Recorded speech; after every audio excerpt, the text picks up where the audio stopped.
নিয়ম সম্ভব কীর্তন করা, সেটা করে বোঝেন। খুবই বল আপনারা বসে আছেন রাজা পরীক্ষিতের আসনে, বিশাল আসন। এই আসনটা সবার ভাগ্যে জুটে না। সবাইকে শ্রবণ শক্তি বাড়িয়ে, শ্রবণ শক্তিকে আশ্রয় করে ভক্তের নিকটে যেতে পারে। হরিবল হরিবল। আরো কত ভক্ত আছে, তাই না? তারা তো আর আসতে পারলেন না। একবার ভেবে দেখুন, যারা অসুস্থ হয়ে ঘরে ঘরে আছে তাদের সাত জাগে একবার হরিনামে যায়, কিন্তু আপনি আসতে পেরেছেন, এটা আপনার ভাগ্য। তাই আপনি যখন এসেই করেছেন, এখানেই তখন যে অবস্থায় থাকুন, একটু নামটিকে, কৃষ্ণ কথা একটু প্রাণ দিয়ে শ্রবণ করবেন। কৃষ্ণ লীলা করেছেন, কত সুন্দর সুন্দর লীলা করেছেন, তার লীলা এতটুকু আমরা জানি না। হরিবল হরিবল। আমি যেইটুকু আস্বাদন করেছি, আমি সেইটুকু আপনাদের নিকটে বলবো। না, আমার ফাঁকি দিতে ভালো লাগে না। কিন্তু অনুষ্ঠান এত মধুর হয়, যা ভাগবত চৈতন্য চরিতামৃত, যা লীলাংশের কথা বেদ আদি পুরাণে থেকে আমরা আস্বাদন করতে পারি। আমরা তো অত শাস্ত্র করতে পারি না, সত্যি উচিত যেইটুকু আমরা যেহেতু হয় আমরা সেইটুকু আপনাদের সঙ্গে আস্বাদন করতেছি। দেখুন, একটু মন দিয়ে শ্রবণ করবেন। ভগবান শ্রীকৃষ্ণ জন্ম নিলেন কার গর্ভে? দৈবকী গর্ভে। আর পালন হলেন কার ঘরে? মা যশোদার ঘরে। দৈবকী ছিলেন কইকেয়ী, তাই তাকে কারাগারে বন্দী থাকতে হয়েছে। রামচন্দ্র তাকে বলেছিলেন, মানে রামচন্দ্র যখন বনবাস কাটিয়ে 14 বছর পর ফিরে এসে মায়ের চরণে প্রণাম করেছিলেন, তখন সে বুঝতে পেরেছিল সন্তান কাকে বলে। নিজের সন্তানও অনেক সময় পর হয়ে যায়, আর পরের সন্তান অনেক সময় নিজের হয়ে যায়। কেন বলুন?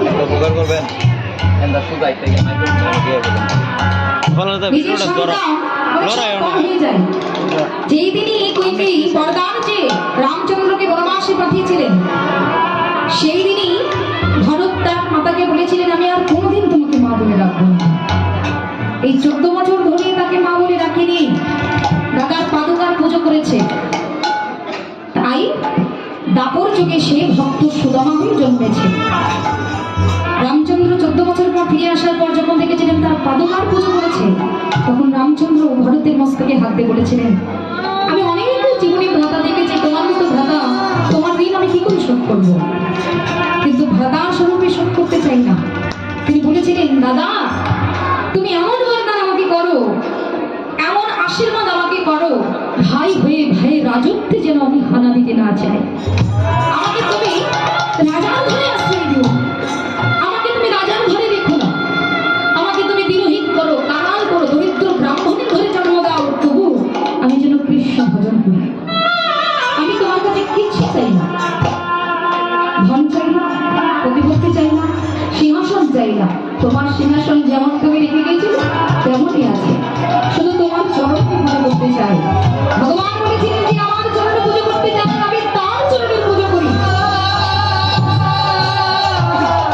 এই জন্মে হয়তো হলো না, এই জন্মে তুমি আমার কনিষ্ঠ তো, আর আমি জ্যেষ্ঠ, এই জন্মে আমার হলো না। আগামী দাপর যুগে আমি যাবো ব্রজে শ্রীকৃষ্ণ হয়ে, আর তুমি যাবে আমার প্রিয় সখা সুদামা ভক্ত। তুমি হবে দরিদ্র, বিরোহীন কাঙাল, ভক্তের গৃহ থেকে মাধু করে করে দেবো, আমার সেবা দেওয়ার চিন্তা করবে, আর আমি তোমাকে সেবা দেবো সেই দ্বারকা নগরীতে। আর এমন করে আমি তোমার চরণের পূজা করবো। তুমি তো মাত্র আমার পাদুকার পূজা করেছো, আর আমি জানতো একজন ভক্তের চরণকে পুজো করবো। শ্রীকৃষ্ণের দ্বারে যখন সুদামা গিয়েছিলেন, তখন সুদামা ভক্ত স্বরূপে রূপের সিংহাসনে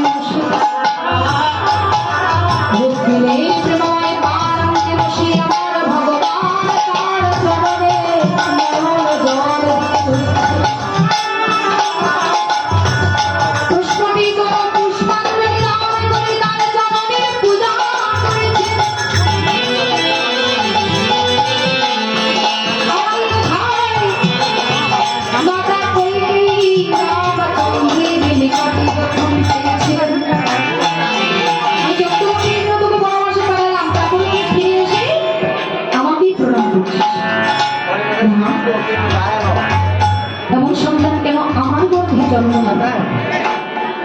এমন সন্তান যদি আমার গর্ভে জন্মতো, আমাকে মা বলে ডাকতো, আমার সারাটা জীবন ধন্য হয়ে যেত। 14 বছর যে মায়ের কারণে বনবাসে গেল, সেই মাকে এসে রাম প্রণাম করছে। এই জন্মে তো আমি তোকে গর্ব ধরতে পারলাম না, ওরে রাম, আগামী জন্মে যেন আমি তোকে আমার গর্বে ধরতে পারি। আমি যদি তোকে আমার গর্বে ধরতে পারি, আমার মাতৃত্বের গর্ব শান্তি পাবে, ধন্য হবে। আমি বড় ভুল করেছি, সাথে ঘরে আমি করেছি।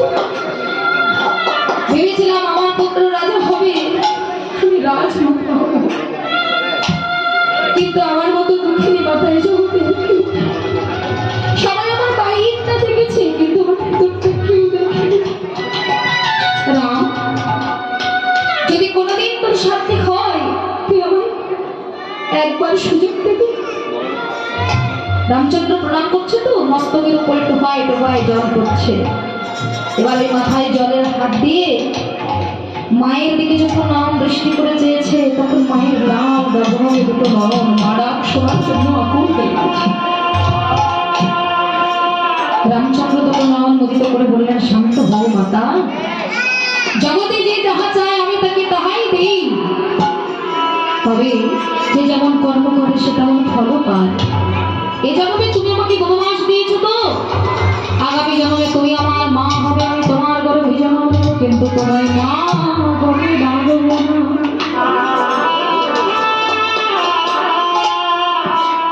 এ জন্মে যেমন তুমি আমার মাতা কৌশল্যাকে সুমিত্রাকে পুত্র হারা করেছ, আগামী জন্মে তোমার এক করে অষ্টম পুত্র হারাতে হবে। তোমায় কারাগার বন্দী থাকতে হবে। আমার পিতা স্ত্রী সন্তান করেছে বলে তার এক অংশ বসুদেব রূপে জন্ম লবে, আর এক অংশ পুত্র স্নেহ দিতে পারেনি বলে তার ত্যাগ করেছে, আর এক অংশ হবে নন্দ মহারাজ রূপে। আর আমার আর এক মাতা প্রতীক্ষায় আছে, কোনদিন আমি ভগবান তাকে একবার মা বলে ডাকবো। মাতা ধরা সতী সত্য যুগে নীলের পয়ধর কেটে আমায় সেবা দিয়েছিল। এমন বৈষ্ণব সেবা, এমন ভক্ত সেবা এই জগতে কোনো জননী দিতে পারে না। আমি আমার জননী ধরা দিদিকে কথা দিয়েছি,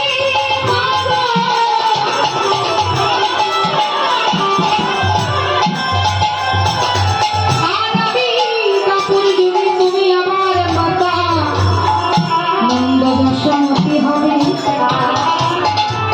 সেদিন আমি তোমার বুক থেকে তোমার পয়ধর ভজন করে তোমার মাতৃত্বকে শান্তি দেব, যেদিন তুমি মা যশোদারূপী যাবে।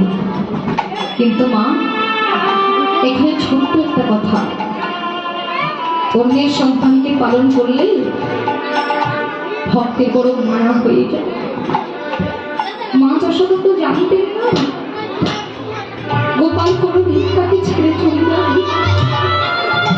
মা যশোদা তো জানতেন না শিশুকাল থেকে গোপালকে সেবা দিতে দিতে একদিন গোপাল মাকে ঘর শক্ত করে দিয়ে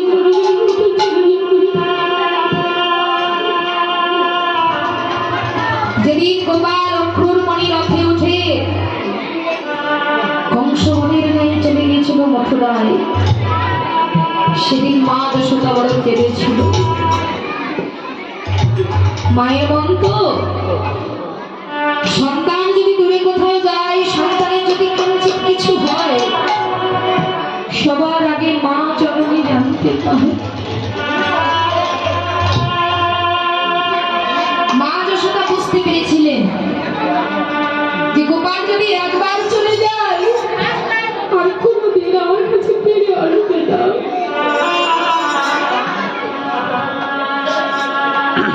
মা, আমি আজকে যাবো, আবার করলো ফিরে আসবো। সেই যে চলে গেল, বইটা না কৃষ্ণের কোনদিন কাল ফুল